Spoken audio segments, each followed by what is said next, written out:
kabar? Hari ini kita belajar tema 3, makanan sehat, subtema 1, bagaimana tubuh mengolah makanan. Ayo kita saksikan penjelasan Ibu hari ini. Adapun indikator untuk tema kali ini adalah 1. Menyebutkan organ pencernaan manusia dengan benar. Yang kedua, menjelaskan fungsi organ pencernaan manusia dengan baik.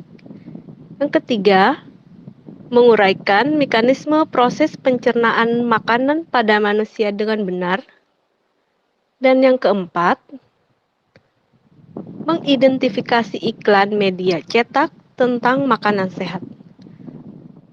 Sistem pencernaan pada manusia terdiri dari mulut, kerongkongan, lambung, usus halus, usus besar, dan anus.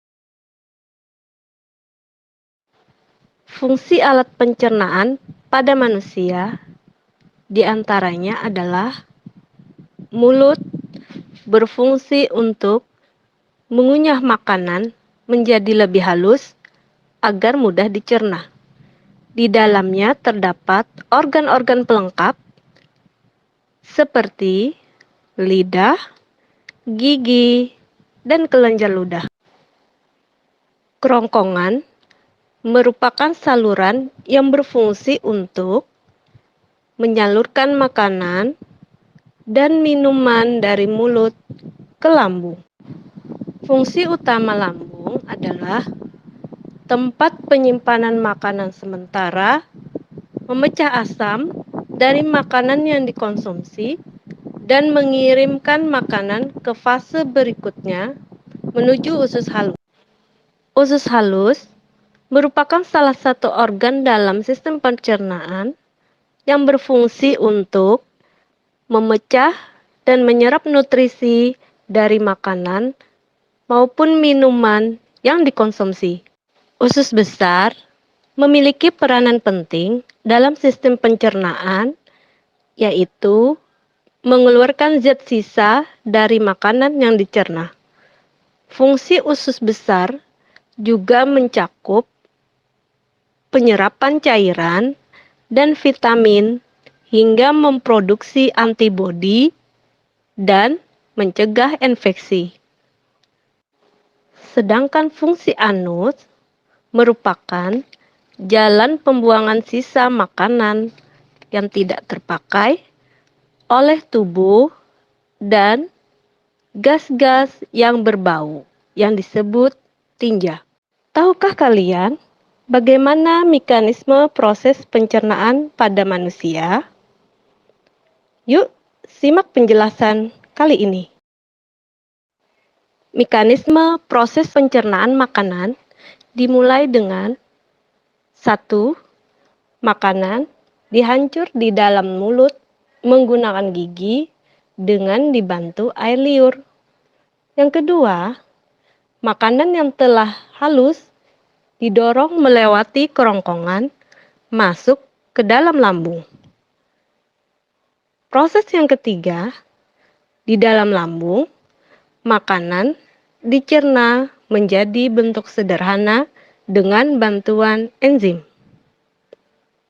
Yang keempat, makanan yang telah halus tersebut kemudian masuk ke dalam usus halus untuk diserap sari-sarinya.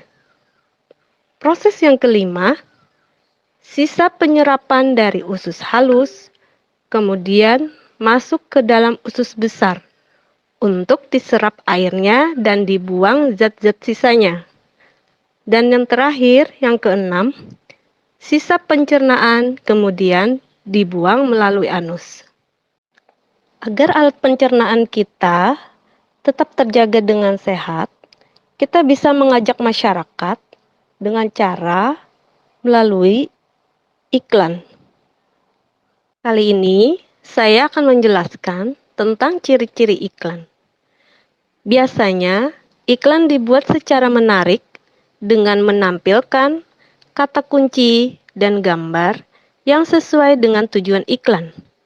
Bahasa yang digunakan pada iklan bersifat persuasif atau mengajak. Oleh karena itu, kalimat yang digunakan adalah kalimat persuasif. Kalimat tersebut bertujuan agar masyarakat atau konsumen tertarik dengan pesan yang disampaikan iklan tersebut. Yuk kita bahas ciri-ciri iklan persuasif adalah sebagai berikut. 1. Bersifat mengajak. Yang kedua, biasanya menggunakan kata-kata ajakan seperti ayo dan marilah. Yang ketiga, ditulis secara menarik. Yang keempat, dapat diberikan rima agar orang-orang yang membaca atau mendengar akan selalu mengingatnya. Kalian bisa simak beberapa contoh iklan tentang ajakan memakan makanan yang sehat. Demikian penjelasan tema kali ini tentang sistem pencernaan makanan pada manusia dan ciri-ciri iklan. Selamat belajar!